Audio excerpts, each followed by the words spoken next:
chance to ask questions, share ideas, and learn more about Cumberland County government. Stop by on August 4th from 6 to 7 p.m. at Bethany Rural Fire Department or August 19th from 8 to 9 a.m. at the Hope Mills Public Safety Center.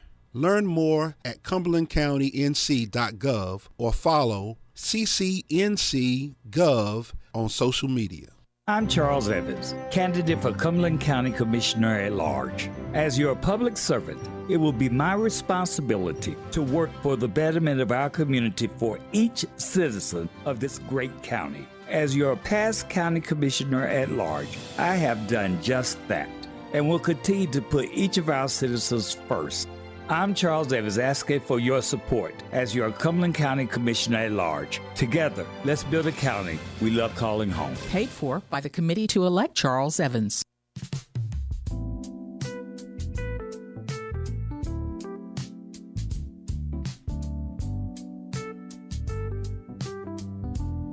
Good morning, everyone, and welcome to the morning show on the Widu Radio Network, WIDU 1600 AM and 99.7 FM. We're glad you're with us. Sit back and stay tuned and enjoy today's program. And here's your host for today.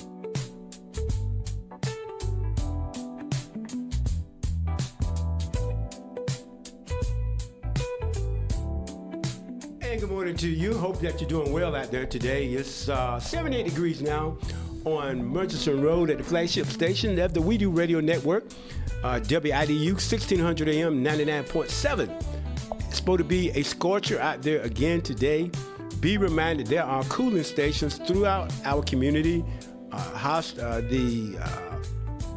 Cumberland County has their libraries, and also there's some cooling stations with the city, so you should be able to check in with those and find out where they are. Again, we don't want any seniors out there to be without at least a fan, a window fan, something to help cool people off, because heat really is an issue. So if someone's in need out there, please let somebody know. I know ministry, somebody out of your pocket, whatever else it is, we can help somebody out, okay? So let's make sure that we take care of our seniors and or our children. And your pets, your dogs, same thing. If you have, well now, you're not supposed to have your dog tied up outside anyway, and without, a very short period of time. But keep those animals out of the heat, and certainly we wish that you are doing well on today. Back to Fridays with Jay and DL, and Jay is not going to be with us on today. Had a conflict that he could not move, but DL is there. Good morning, DL.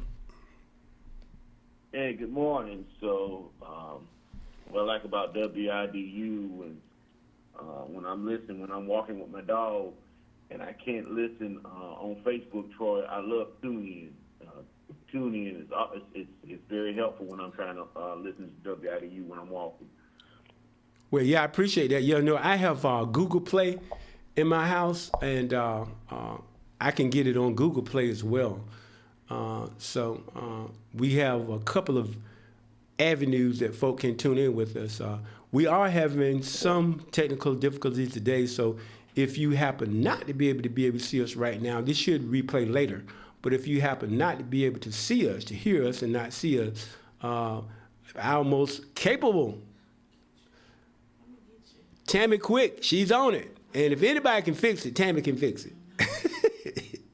And look, and Tammy can fix it quick.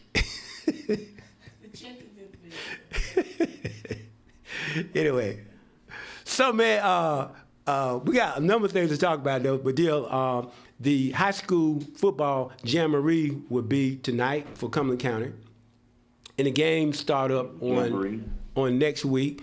I think I sent you the leagues. You know the leagues.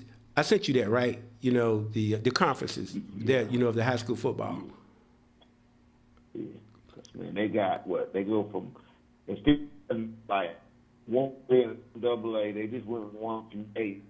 And I was there when it comes to the football team. Folks, I see 1-8 population at the school.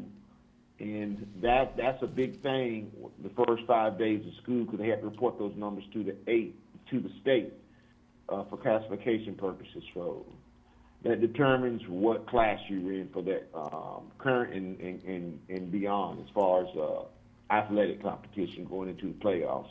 Yeah, well, they have that already. They have them already set with the classification. Yeah. So St. Paul is actually in the conference with E. Smith, I think 71st, and Douglasburg. But I have to look at that list again. But I pulled that information up, and I did send it to you guys via text or email. I think I sent it to the Bricky Sports Show group. But I thought that was interesting, you know. Now, I had to find Red Springs. Red Springs is not tied to any of our schools, but they're tied to one Robertson County school, and I think Red Springs is in the same group with Fairmont, perhaps even. I think something like that. But anyway, that's going to be interesting. I like high school football, and, you know, of course, we have an interest in that, and that's something that we're going to be looking at. So hopefully we can have that up and running as soon as possible. Okay. Did you watch any of the preseason games? Yeah, I looked at teams looked good last night. Steelers started off a little slow. Had a lot of penalties in the first quarter and second half, but then their quarterbacks looked good. Their second-year quarterback and their first-year quarterback. Now they were playing mostly against guys who probably won't be on the team, but hey, they were executing. Mike McCarthy, the former Dallas Cowboy head coach, had the headphones. He's from Pittsburgh, so you know that was really exciting to watch them last night, because he's the play caller and the head coach. That's what I like about it. We can only blame him when the offense sputters. Going out west to your Raiders, Kirk Cousins had a good drive, and they put him on the bench because they wanted to see the number one pick, Mendoza, and he looked good. He did. The fact, even though he was playing against backups, the tight windows. That's what the analysts kept saying. He's making throws through tight windows. And folks, when we talk about tight windows, we're talking about players in proximity to the ball. Right. Anybody can throw it and have the receiver track it down for it, or make those called safe throws. He was making all the throws, and, you know, as long as he can stay upright, they can block for him. I think this kid's got a promising future, and because he's not there for the glaze and glamour. He didn't even, they wanted him to attend the draft for. He wanted to be with his family, so he's well grounded. He's not going to worry about what the media says about him, and that's a plus right there in itself. Right. Well, look, it should be an exciting season, so I'm looking forward to that. And I want to see, look, guys, our football pool's coming up. The season actually kicks off, I think, September 9th. We'll have that information for you. We had about 30 people that were participating on last season. Want you to come back and bring more people with you. Have a lot of fun with that. And, you know, we just go back and forth. Look, Dabo Johnson, Brother Darryl, want you inside there, you know. Look, especially all you Cowboy fans, I want you in there. Anyway, so look, we'll leave sports alone now and delve into some other issues. So you've been doing some research and got your eyes on a couple things. Let's talk about it. Yeah, we want to hit the data center first. I like to hit the data with you and then drop the mine at the bottom of the hour. Sure, okay. Well, look, let's talk about data centers. Okay, now, look, guys, this is what I found out. I was given some information, and I said, well, you know, I had never heard of Blueprint, North Carolina. I don't know whether you've ever heard of it either. But look, if you got a pen and papers, I want you to pay close attention to what I'm saying, because I want you to follow up on this yourself. So now you know that we have some very serious opposition to data centers in our community. Of course, everybody that opposes this, that's their legal right. We live in a democracy, and those individuals have the opportunity to say, hey, we don't want this, or whatever. But, you know, it did concern me that I said, where all of this vitriolic opposition coming from? So it would appear that we have some outside influence when it comes to the data centers and probably some of our politics in general. There's a group out there that is called Blueprint North Carolina that's out of Durham. And that group was formed in 2010. They are a 501c3, meaning they're a nonprofit. However, they have a pretty strong political lean. Now, what they are, money passes through them from other places to local things and organizations in North Carolina. There are a number of NAACP groups that get money from them. Democracy North Carolina gets money from them. And they are about influencing our politics. Now, the big picture is this right here. They get a lot of their money from a New York major philanthropy group called NEO Philanthropy. They have millions of dollars. Now, where they get their money from is a little more difficult to track. But I did pull up the 990 of North Carolina Blueprint. So a 990 essentially is, that's something they have to do every year, and they have to disclose who they get money from and who they give money to. So now the NEO philanthropists out of New York, that group, the founder of that group is a guy that is a protege of Ralph Nader. I hope that you're familiar with Ralph Nader. Ralph Nader has been on the ballot 4 or 5 times, run for president, but he is a strong environmentalist, been around since like 1965. But these people are just anti a lot of stuff. And so I'm asserting and saying that a lot of the pushback that we're getting from data centers is coming from the New York style socialism that's up there is found its way here. Now, so some of the individuals are saying this, and you've heard them on the radio saying it.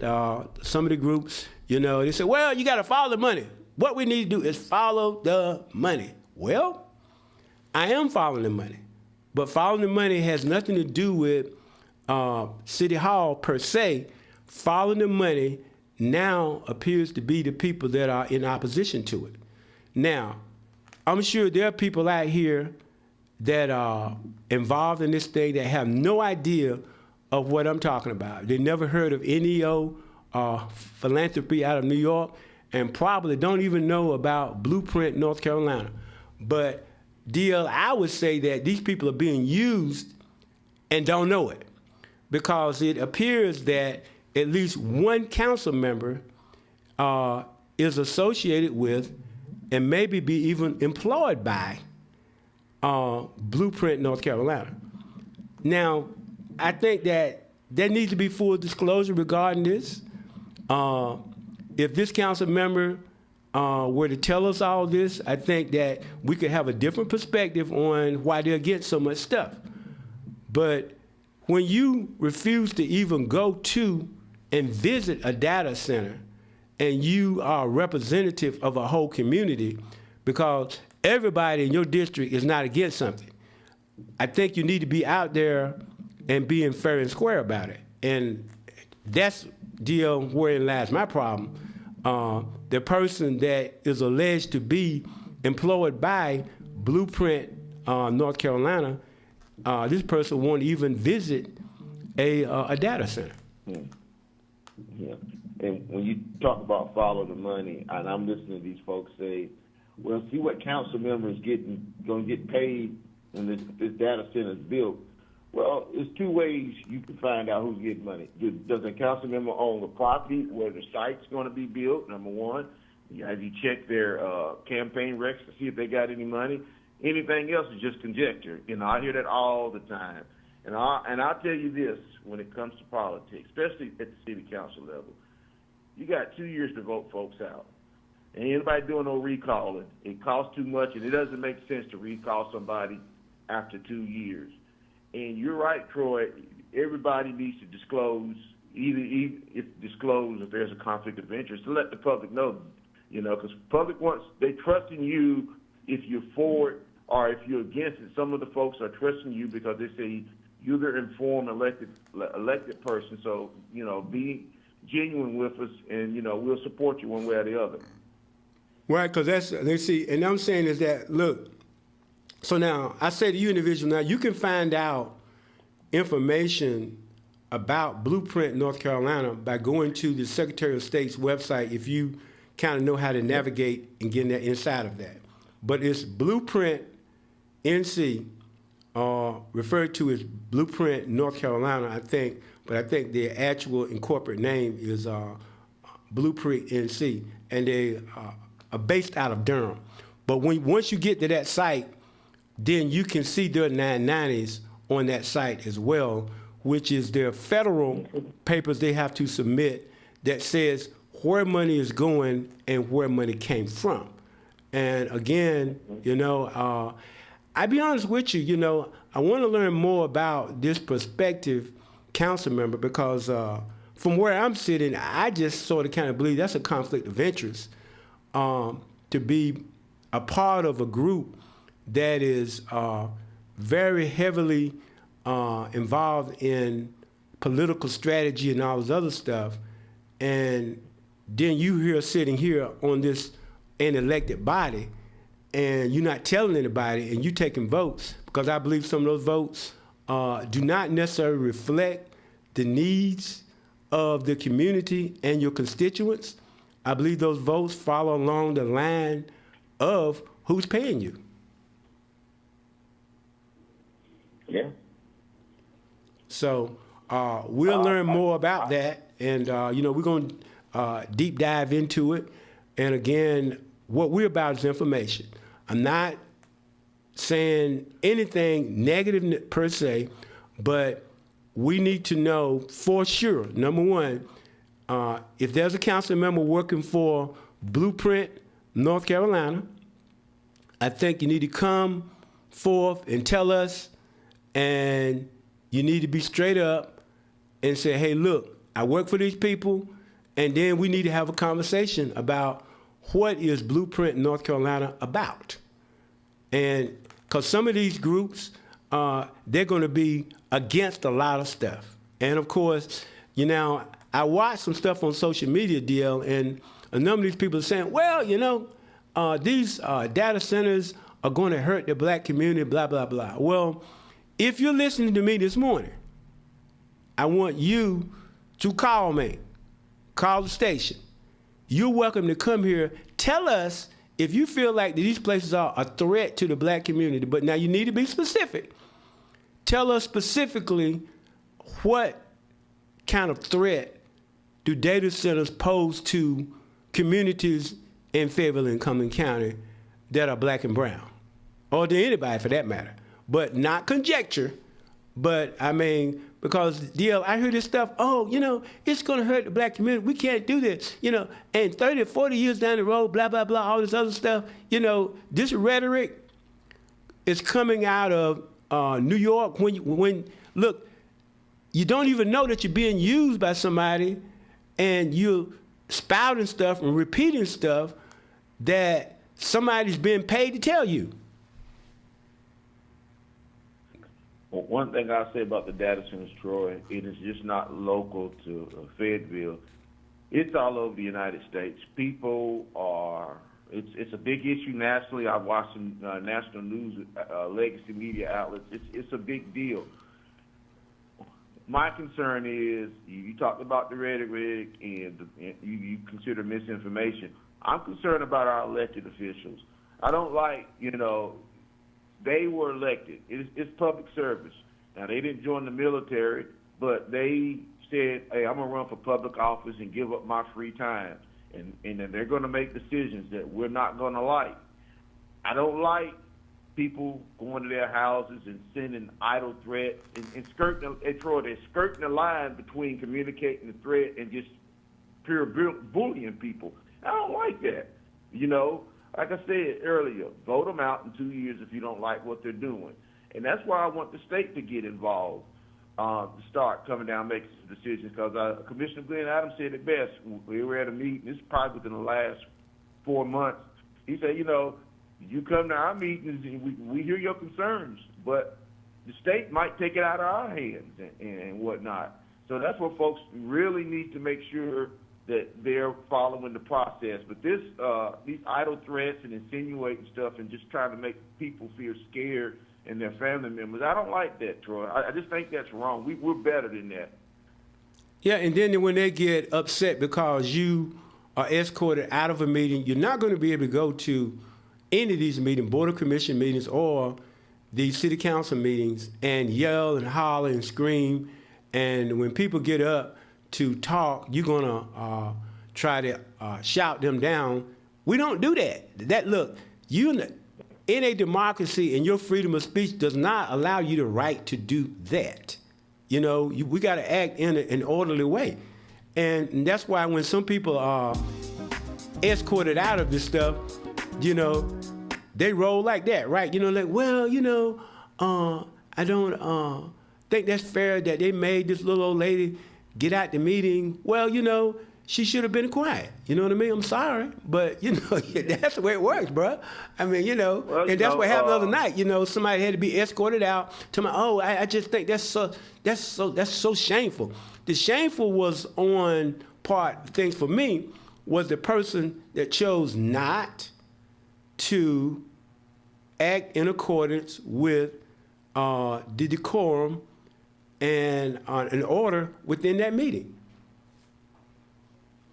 Yeah, that's the problem I had. You have your public, because you're going to have your public speaking session, and number one, you're going to have your public, and then the city of Fayetteville has rules. Well, the state has rules, and Mayor Coven, they're not trying to keep his colleagues and the citizens out to 12 o'clock at night. Those meetings have to move along. They have agenda. They have items. They might have to go in closed session.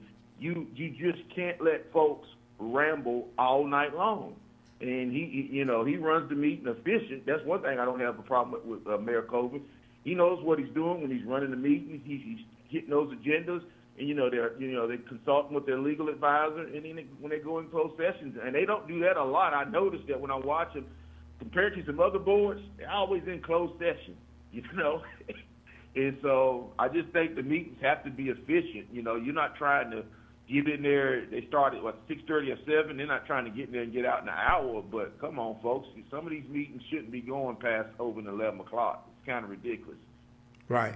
Anyway, get ready to go to a break. But again, for those that are listening out there, look, you need to be paying attention to Blueprint North Carolina out of Durham and the NEO Philanthropists out of New York. I believe they have and are influencing our local decisions and all this stuff and this pushback with data centers. Look, they made improvements on how these things operate. Allow ourselves to make good decisions regarding that. We're a poor community, and if you leave it up to them, we won't have anything. But anyway, we'll be back for more following this inside of The Morning Show.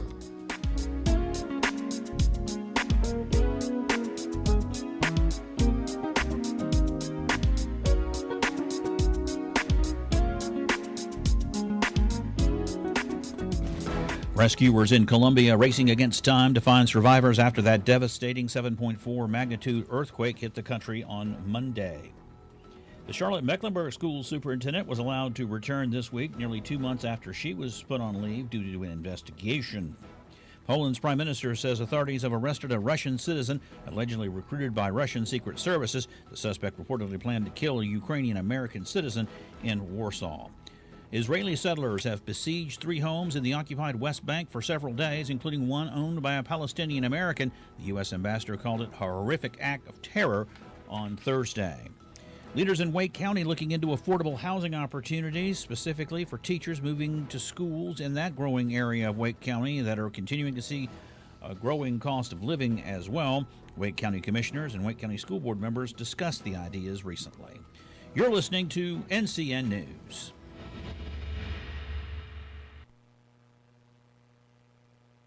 I'm Jamie Monticelli, WIDU Radio News. On Wednesday, August 12th, the Cumberland County Sheriff's Office Organized Crime Unit, alongside the Special Response Team, executed a search warrant in the 300 block of Rock Hill Road.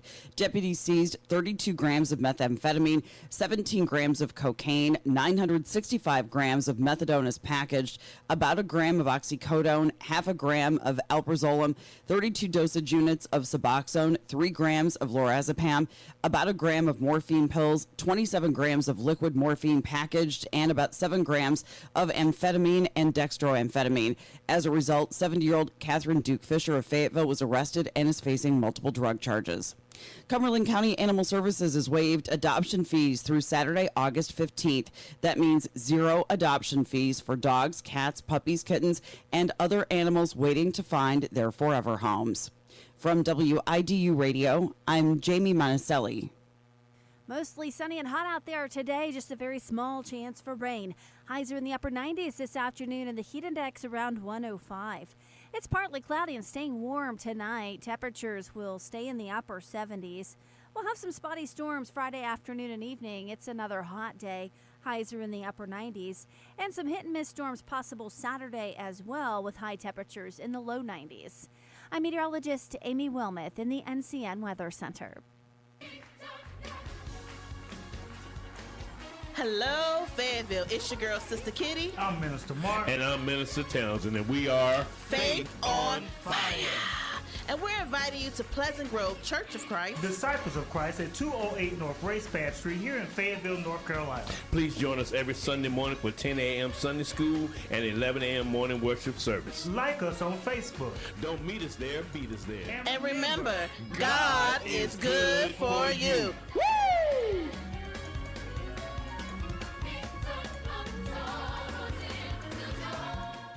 Hey, you looking for your next car? Start at Bryan Honda, 4104 Rayford Road in Fayetteville. At Bryan Honda, we make buying a car simple, stress-free, and affordable. Whether you're searching for a brand new Honda or a quality pre-owned vehicle, we've got a huge selection to fit every lifestyle and every budget. From fuel-efficient Civics and Accords to family-friendly CRVs and Pilots, Bryan Honda has the perfect vehicle waiting for you, and with our friendly, knowledgeable sales team, you'll never feel pressured. Need financing? No problem. Bryan Honda works with multiple lenders to get you approved fast with competitive rates that make sense for you. Plus, our certified service department is here long after the sale, keeping your Honda running strong for years to come. Drive smarter, drive happier, and drive home today from Bryan Honda, 4104 Rayford Road in Fayetteville, or you can visit online, bryanhonda.com. Your road starts here. Nobody beats a Bryan Honda deal. Not now, not ever. Ladies, it's your time to shine. Join Faith Tabernacle Christian Center for a weekend of ministry, fellowship, and fun during our Sisters Retreat 2026 in Myrtle Beach, October 2nd through 4th, hosted by Pastor Denise Goings. This wonderful retreat will take place in Myrtle Beach and will include transportation by a chartered coach to and from Myrtle Beach, 2-night stay at a luxurious oceanfront property, 2 meals, several life-changing seminars and workshops throughout the weekend by Pastor Denise Goings and others, t-shirts, door prizes, and much more. All this for the early bird rate of just $300 per person. In a double bedroom with a 2 or 3 bedroom condo, a deposit of at least $75 is needed to register. Registration is open until September 20th, but space is limited. So go online and register now. Don't miss this opportunity to get away and fellowship during this life-changing weekend for ladies only. To register, call 910-865-5252 or visit us online at ftccenter.org. Hi, I'm Mitch Colvin, president of Colvin Funeral Home and Crematory. For over 50 years, our family has provided professional services with dignity, compassion, and respect with families during a time of need. We realize funeral services are as unique as those we're honoring. We offer a variety of affordable, quality services tailored to meet each family's needs, specializing in burial and cremation services. Proudly servicing Cumberland, Robeson, Hope, Harnett, Bladen, and surrounding counties from 2 locations, 2010 Murchison Road, Fayetteville, 1904 Elizabethtown Road, Lumberton. For more information, visit our website, www.hmcolvin.com.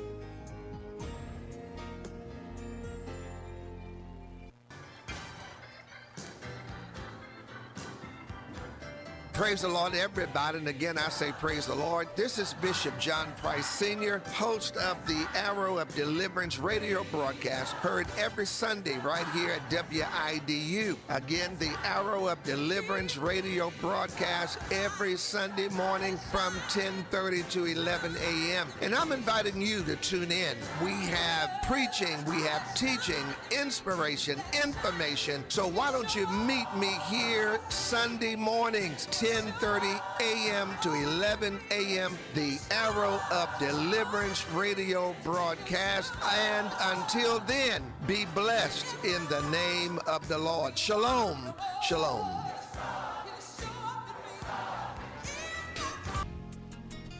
If you've been injured in an accident due to the negligence of others, you need an attorney, true and tried, that will ensure that you get the results that you deserve. Call attorneys Candace McKnight and Ariel Chapman at the Rogers Building. Attorney McKnight and Attorney Chapman have years of experience with positive results. Call them at 910-433-0833 at the Rogers Building, 111 Percy Street. Lots of sunshine expected today. A few clouds around. It's going to be hot. Highs are in the upper 90s. The heat index around 105. Partly cloudy and warm overnight tonight. Temperatures will stay in the upper 70s. We'll have some hit and miss storms Friday afternoon and evening. It's another hot day with highs in the upper 90s. And we'll have some scattered storms on Saturday with highs back in the lower 90s. So the heat will continue through the weekend. I'm meteorologist Amy Wellman in the NCN Weather Center. And we're back again for the morning show on this Friday. Also, high school jamboree football on tonight. That's kind of like their preseason thing. And season opens up in earnest on next Friday. And the Monday following that, public schools will be open here. And the ones that are not year-round schools, they're already open. But anyway, exciting time. These youngsters back in school. Book bags, all this other kind of stuff. Your parents out there, make it happen. Anyway, last hour we were talking about Blueprint, North Carolina, and its influence on the protests that are here in Fayetteville. I believe there's some influence there, and also the NEO philanthropists out of New York who are funneling money through Blueprint, North Carolina, to some groups that are here. But I hope we find out more about that as the time goes on. Again, we're looking at their 990s and their incorporation statuses. I do know that Blueprint, North Carolina does have a license to solicit in North Carolina from the Secretary of State's office. That's on that website as well. But anyway, we'll find out more about that. This is going to be a continuous story. Back to you, DL. Let's talk about some of the stuff that's on your calendar there. Yeah, that story, since you named the organization, that's going to be the topic over the next coming week. I can tell you that. So we probably have to revisit it again, Troy. Yeah, well, I'm sure that we will, because like I said, I just want to know more about it. Like what's up? Tell me what's going on here. Yeah. Because like I said, hey, look, now if you're elected and you're part of one of those groups, you have to represent the people. You can't be doing what they tell you to do. That don't work like that. No, I'm sorry. I can't have that now. We got to do better than that. So, but like I said, we'll see, and hopefully stuff comes out. And not trying to hurt anybody, but we need to be transparent. Yeah. So, like you said, we're going to dive in a little bit. What we call the W meaning the WNBA, women's basketball. Is that what it is? WNBA, the Women's National Basketball Association. I was getting tongue twisted and whatnot. Troy, over the last 3 years, this is Caitlin Clark's 3 years, they've seen a big rise in popularity. Attendance has been up in the arenas. The popularity, you got more people talking about it. The good, the bad, and the ugly, and talking about it. So all eyes has been on the WNBA. So recently, they ran into me, I would say, some self-imposed, shooting themselves in the foot, self-imposed. It all starts with the commissioner not being confident in what she does and say. So recently, the biggest one they got going on right now is something that one of their coaches brought onto their plate. So we're going to go to the Indiana Fever, and I'll tell you, whether you like them or not, they're exciting to watch. So they have a player. She's a role player. She's not a top 20 player. I don't know what you'd rate her as far as where she would rank at in the WNBA. But she's kind of a role player. Her name is Sophie Cunningham. She's ironically, Troy, she shoots about 3 or 4 3-pointers a game, and she has the highest percentage of anybody in the WNBA. So she's a role player. They don't run any offensive plays for her. They just got her in there just to, help out on defense. So now she has her own shoe, which folks will say, how can a player who's not a superstar have their own shoe? It's not about Asia Wilson is the best player in the WNBA, hands down. But Sophie can sell shoes. And here's the problem with a lot of WNBA fans. She's conservative. So she was in Arizona at a UFC fight, and she was the ring girl who carries the card saying ring round 1, 2 between the the rounds. She's I guess they call her the card girl, whatever. But anyway, and she's kind of outspoken. And so she was on her podcast with another guy, a personal podcast, Troy, and they talked about transgender men. And she said that at the high school level that young ladies shouldn't have to perform in locker rooms with transgender males. And that was it. She didn't talk about playing in the WNBA because that's not happening. And that was it. So later on that week, a coach named Cheryl Reeves, who coaches one of the better teams in the WNBA, Minnesota Lynx, got an outstanding player named Olivia Miles, who's going to be the Rookie of the Year, and the Preston Collier, who's a perennial MVP contention. They should win it this year. And Cheryl Reeves is a good coach herself. So she decides to wear a shirt to the game that says trans kids belong. Okay, that's fine. Even though WNBA should license what a coach wears, she approaches Sophie Cunningham, who doesn't play for her, which is unusual to me. You will never see a Bill Parcells or Tony Dungy or a Bill Belichick. They would never allow a coach to approach their player. Right before a big game, Belichick went off on trainers. When a player gets injured, throw in the field, and if your trainer for the visiting team is closer, they'll come over there and tend to make sure everything's all right. Belichick used to go off on when they did that, trying to render aid, because he don't want them knowing anything about their players' injuries. So imagine you, opposing coach, going to another, I don't care if the coach said it was all right, even if the player said it was all right, it was still wrong. Going before a big game and you're approaching somebody about something, they exercise their freedom of speech about something, not dealing with the league or whatever. It's not dealing with the league. It's not crucial to basketball. It was her exercising her First Amendment right. Now, don't get me wrong, Troy. This transgender issue has been played. It's a culture war. It's been played for political purposes and whatnot. We must acknowledge that.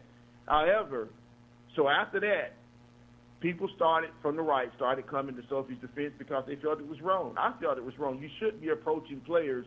I don't care if you don't like it, unless it's something she's detrimental to the WNBA, leave her alone. So what happens after this? So you have 2 former NBA players, Enos Kanter and Royce White, saying they're going to prepare for the draft. Now, they're trolls. They're being trolls. But it all started when you ask a couple of coaches, and these coaches in the WNBA, Troy, they got to understand when you go to press conferences, somebody asks you, should men be allowed to play and how many sexes you are, you should just tell them, Troy, I'm here to talk about the game on the floor this evening, what happened. I'm not here to talk about that issue. We don't have men playing in our league. I'm not going to address that here and leave it alone. But to say that's too much science, all it did was just brought on the trolls, which are trying to, because you have a segment of the community that want to undermine what these young ladies are doing. But the WNBA brings it upon themselves, Troy. And that's where we are right now. So, and then you had a hard foul on Cunningham last week, and it just adds fuel to the fire. And one last thing before I kick it to you. So now you have this AG out of Florida, which is silly. Talking about if you foul a player hard in Florida, you're going to be charged. And the WNBA, the young ladies got upset at that, and I'm going to tell them why they shouldn't be upset. First of all, Florida don't have a team. You have to learn to ignore outside noise. This is Attorney General saying stupid stuff because Florida's got 2 baseball teams. We know pitchers literally get retaliation. They call them beating pitchers, Troy. Go into folks' heads. They're doing it on purpose. I've never heard a Florida AG or any AG from the United States saying, our DA, we're going to charge this guy for potentially throwing at another player. So the young ladies need to learn to ignore stuff. That's my problem with the WNBA players. Yes, the Congress said they were going to investigate the hard fouls on Caitlin Clark. They ought to understand all these folks want to do. That's the diversion game. Don't give them the time of day, young ladies. You got a good lead, but your coach is the one that started this nonsense. Cheryl Reeves out of Minnesota. She wants to use her platform to say whatever she wants to say on WNBA company time and check a young lady who used her personal time to offer her opinion, Troy. Yeah, well, I'm going to deal with the fouling issue now. I don't know who it was, but I saw, I don't watch their games like that. But it was a ridiculous foul. This white player was coming down, and she was in front getting ready to make a layup. And this black chick come behind her, man, and she just slams her to the floor. I mean, it was ridiculous how she come up on her. And the thing was, though, she was blindsided, so the lady didn't even know that she was coming up on her like that. And, and that turned into a ruckus, because when this chick got up, man, they were getting ready to get into it. To me, that's ridiculous, though. Now, come on, look, you don't want to injure someone that could be a career-ending injury, like that. Or either, not only career injury, you could kill somebody. Somebody could break their back, neck, or something like that, the way they're coming at them, It's ridiculous. Well, here's what the WNBA is going to have to do, because they showed Caitlin Clark doing a similar type of foul, but it wasn't egregious. They're going to tell these young ladies, when somebody's ahead of you, if you go for the block and you miss and you take them by the neck, that needs to be an automatic game suspension. Now, and you're talking about Dejanay Carrington foul on Sophie Cunningham. Now, Dejanay was suspended for most of the game, which is the reason why the WNBA probably didn't suspend her further, is because she got that foul happen, I think, in the first quarter. But I'm just looking at the WNBA. They got a nice bump in pay, but they're worried about some of the wrong things. And this coach, Sarah Reeves, I don't get it. I get when the NBA as a collective saying, hey, we're going to honor Black History Month, ML King, when they had the George Floyd incident. They had, the NFL did it. They did the Black Lives Matter posts of the murals, the paraphernalia. And that was a collective. But right there, they understand it's a political football when you're talking about transgender athletes. And to me, she's a role coach. She's a good one, but I just don't understand why the commissioner allows some of these athletes to do what they want to. Now, Dejanay Carrington, the young lady that got suspended, ejected from the game last Friday, they do have a policy where you can't tweet when the game is going on, because she went back in the locker room, Troy, and she tweeted white privilege at the Indiana Twitter feed. Now, she didn't get suspended because she played last night. But, I'm not calling for her suspension or whatnot, but I'm just saying they're shooting themselves in the foot, because what they fail to realize, you need sponsors. And this would not happen under David Stern. Now, David Stern, he's deceased. He used to be the NBA commissioner, and he ran it with an iron fist. This guy, Adam Silver, I don't care for him a number of reasons, because he was the one that took the All-Star game from North Carolina because of the bathroom deal. And I just think he's a weak commissioner. All this nonsense with the NBA, with the load management, started under his watch. And it's like the inmates are running the asylum, especially this coach, Cheryl Reeves. So while their sport is ascending, they do have trolls. The WNBA young ladies, you do have trolls. And one more thing, Troy, they have to understand you're not going to control what somebody says on the internet about you. Your main concern should be your safety in that arena. Because one thing we do know in this day and age of social media, if a player points out somebody saying something disrespectful or just in violation of the league rules, attendance policies, they'll put that person out and they'll ban them.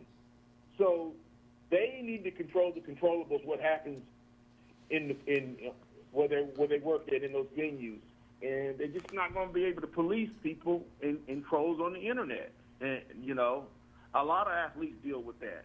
They just ignore them. Yeah, I got going on with that. But look, the league is crazy when the WNBA, now the W is supposed to stand for women, right? Women's NBA. When they have to have a meeting to decide what a woman is. Really? After all these centuries of males and females being on the planet, now they have to have a meeting to decide what a woman is. Come on, brother, make it make sense. That's crazy, man. Well, some of the NBA owners, and I would say most of them are conservatives, the majority of the NBA owners also own the WNBA teams. Now, there are some owners of the WNBA who don't have NBA franchises. They just need to get together and just tell the young ladies, these are going to be our rules. You can't be led by politics. You got to make good business decisions. And I'm excited for these young ladies because they used to have to go overseas, Troy, and play in Israel and other countries and be away from their family at young ages. Now they're back here making good money. They got a good product. I enjoy watching them. Well, it's the jealousy. It's ridiculous. It may be a good product, but now, based on the research that I've seen, they're not making money, though. Matter of fact, they're costing the league about $58 million a year. Yeah, but they're trending in the right direction. Okay, yeah, what? I'll say this. They aren't breaking even, though. We're talking about, look, the NBA is paying for the WNBA from what I've seen, what the research that I've seen. And like I said, and they're about $58 million in the hole. And I don't know what they're going to do this season, but I'm just telling you that they aren't making, the NBA is not making any money off of it, Yeah, they're not going to make any money off of it, but the young ladies are starting to get salaries close to $1 million. It's a couple of them that's got over $1 million. That's what I'm more happy about because they don't have to go overseas. I just think some of the players are just too emotional. I've seen, I talked about Sophie Cunningham. Let's face it, they don't like her. She's white, she's straight, and she's conservative. And she hangs around with UFC fighters, and we know Trump's a big UFC fan. So we know why they don't like her. But my thing is, she just has her own podcast. We have other players. Angel Reese, who I'm a big fan of, she has a podcast. Sophie Cunningham's teammate, Aaliyah Boston, she has a podcast with Candace Parker. So I'm like, it's I don't know. I've never seen this business model. You're right, Troy. They've been propped up for 30 years, hadn't made a profit, and now when they get popular, they're dealing with a bunch of trolls, people who want to see them fail, but they don't have to help them go down that lane. They can just ignore it. It's easy to ignore somebody. It's players that are good. They don't worry about that. Well, they say we're going to control the controllables. But the issue is they have a lot of those players that are part of the LGBT community. That's a fact, too. And that if you're not a part of the LGBT community, I'm talking about a player, then they're anti-you. I think that's a fact, too. Nobody's arguing that. That's... Well, yeah. I'll say this. I'll say this. You've had this. You can find it. It was a WNBA player who had a baby, and she felt she was bullied in the locker room. You can find about 3 or 4 stories like that, and they'll tell their story about being heterosexual female and how it affected them trying to play in the WNBA. That's true too. However, though, their biggest problem is it's just going to be when you have coaches like that who want to try. She's a bully. I can just tell by her demeanor. She's a bully, and she wants to just give the middle finger to certain aspects of the media. And I just think the owners in the league, the owners and the commissioners, are going to have to tell them this is how we're going to roll as it pertains to political statements, and this is what we're going to do. And, you know, because you have people, you have some politicians that are kings of distraction. Congress does not need to be involved in the WNBA, worrying about who's getting hard fouls, and you have an attorney general that sounds stupid. Florida's got 2 baseball teams, and they beating folks intentionally, and you worried about a WNBA game that's never going to be played in Florida because Florida never had, and I doubt I think Miami had a WNBA team, but that's neither here nor there. But that gets under these young ladies' skin, and they shouldn't let it get under their skin. Sure. Well, now, money, just go out there and play basketball. I would say this, though, but now it's been, it's not, I remember when a hockey player, was perceived to, what he did was over the top, hitting another player with a hockey stick, and he was criminally charged. I don't know what the outcome of that was. I don't know if you remember that. It's been a decade or so ago, if not, well, probably may have been 2 decades. You know, you get older, stuff start running together on you. But I want to. That may have been in Canada or may have been in America. I don't remember, but I remember. You're right. That's probably. That player was charged. Right. I think it was in Canada. Yeah, right. But I don't have a problem with it because I think that even though it's supposed to be a sport, if you get out here and you go over the top and you intentionally try to hurt someone, that is an assault and a battery. I just, it's not playing, you've gone beyond the bounds of sportsmanship. That's what I believe. Well, yeah, like I said, these baseball players, I've never seen one charged. But, the worst on-court assault probably would have been, let me see, it was in the mid-'70s. It was between 75 and 78 when Rudy Tomjanovich played for the Rockets and Kermit Lowe played for the Lakers, and he cold-cocked him and broke his jaw. And I think Kermit may have played one more year, but his career went down there. I remember that. That was on the court, and that was probably one of the worst ones. Ooh, it shattered Rudy Tomjanovich's jaw. That was in basketball, though. Sure. Well, look, but I say this little deal in the last minute. Baseball is different now. Even though, look, if pitchers could control that ball, because see, a pitcher can say, hey, man, look, I just lost control of the ball. And they do sometimes. They lose control of the ball. Hold on a second, boy. But I'm saying, look, I'm just saying is that, look, if they could pinpoint where they're throwing that ball like that, then they would be throwing strikes and everything would be different. You know what I mean? Because the bases are loaded and the pitcher winds up hitting the player and you're going to walk in or score, that happens sometimes. So, they lose control of the ball. So I'm just saying, I think the whole pitching thing is probably not a good model to say that with. You know what I mean? Because how are you going to prove that somebody... Now... It's the time, Troy. I totally disagree with you. I'm not talking about bases loaded. I'm talking about Ricky Henderson. Ricky Henderson used to strut around bases. Reggie Jackson sometimes would watch a home run. Him and Thurman Munson, the late Yankee great. I got you. I got you. So here, I'm talking about when it's a comeback. Our time is up, but look, I got you, though. I feel you. Okay. Okay, all right. Oh, yeah, it got away from us. All right, Troy, we'll talk with you later on. Okay, thanks, man. Appreciate it. Look, have a great weekend, man. High school jamboree on tonight. Games start on next week. And for those youngsters out there and those families, appreciate you guys. Thank you. We're going to be out of here, and we have coming up Heartbeat is at 10 and MP3 at 11 on the station for